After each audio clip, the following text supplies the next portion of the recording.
bismillahi wa ala millati rasul man xetti xadim asalaamaaleykum wa rahmatullahi wa barakaatu. ginnaaw bu ñu ziare kilifa gi Sëriñ Muntaxa te di ko jotal suñuy cant ak suñuy ngërëm Seydina Abbas suñu bàyyi Abbas ibn Cheikh Ibrahim wal Mustafayni di sant njabootu ko tedd ki yëpp di sant itam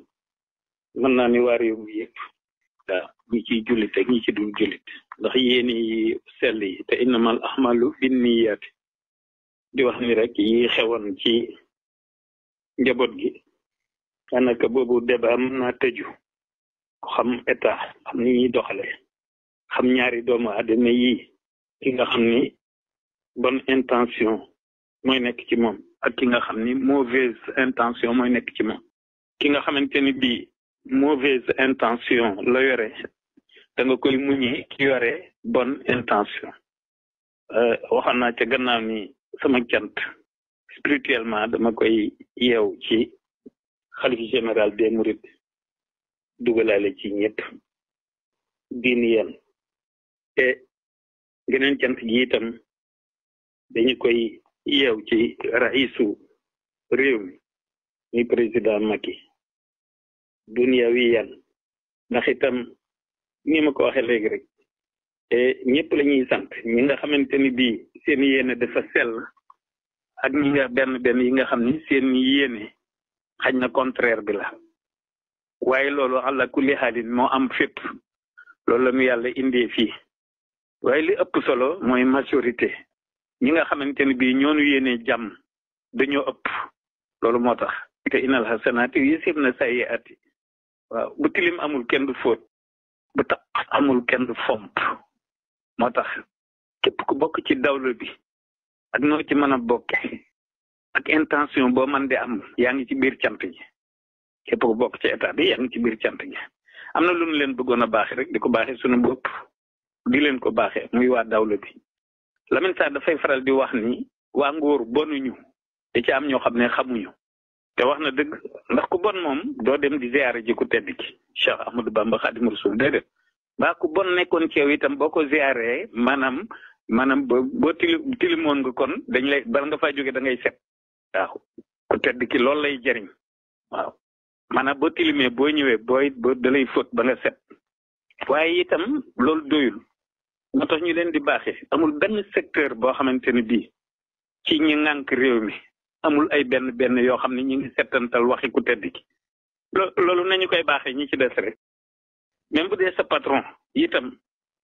ku yaakaar Serigne Touba da ngay amu fit bu dee sa patron te mu leer na leen ni lii yaa ko gën a maîtriser wala yaa ko ci gën a farlu mën nga ko caa baaxee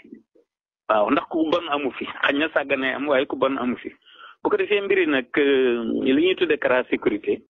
maanaam ni nga xamante ne bii moo ko sos loolu dinaa ko wax balaa at may jeex dinaa leeral yëpp waaye lii daa mënut a ñàkk parce que débat bi dama bëggoon ñu tëj ko waaw am na ñu accusation yi li nga xam ni yoon a ngi ko ci def bu ko defee ba noppi ndax defe naa ni ñëpp maase wu ñu jubadi ñu gisee benn yu jubadi itam gis boo gisee benn bu jubadi gis fukk yu jub waaw kooku du ci sama wet rek waaw képp koo xamante ni bi yaa ngay ko njaboot ñu mat ay junniy nit waaw foofa gis bi kenn ku jubadi di nga gis fukk yu jub ci wet ga te inal xasanaati yusibna sayyi'aati kon ñi nga xamante ne bii jub nañ ñoom nañ leen libéré ñu dellu seeni kër te itam defe naa ni bu fekkonte ni njiitu réew mi nag bu lii occasionné woon na ci amal benn centre d'éducation boo xamante ni bii spirituellement defe naa ni kon tamitam mu doon lu légal loo xam ni du ñu def ay wut barab bu la neex rek def ko base boo yore ay xale wala yu demee noonu bu ko defee yii yëpp di ca am yii yëpp mën naa ñàkk daal bu dee ñun suñu jëmmi bopp nag wax dëgg yàlla ñun waxi ku tedd ki moo nuy sàmm ik fi nii def noo féete fu nekk waaw taysirul asir féetunu fu nekk wala wakkaana xaqan féetunu fu nekk waaw te yooyu sax ëpp na waaye benn bëyit rek benn xarafu ku tedd ki rek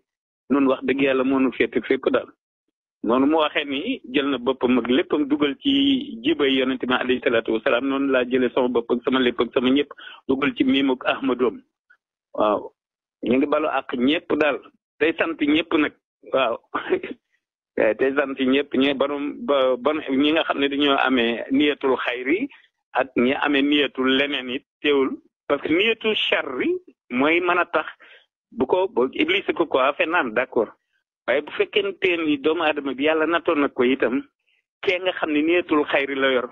kooku itam malaaka di ko coiffé inal xasanaati yuzhibna sayaati bu ñaawee fii rafet fii noonu la àdduna baaxoo ni guddeeg bëccëg rek ak weer ak jant ak tàng ak sedd ak suba ngoon loolu daal moom laa ne woon mënuma ko ñàkk bañ a jàllale di leen dig nag waxtaan wu yaatu incha allah fii ak ci fin d'année bi wasalaamaaleykum wa rahmatullahi wa barakaatu.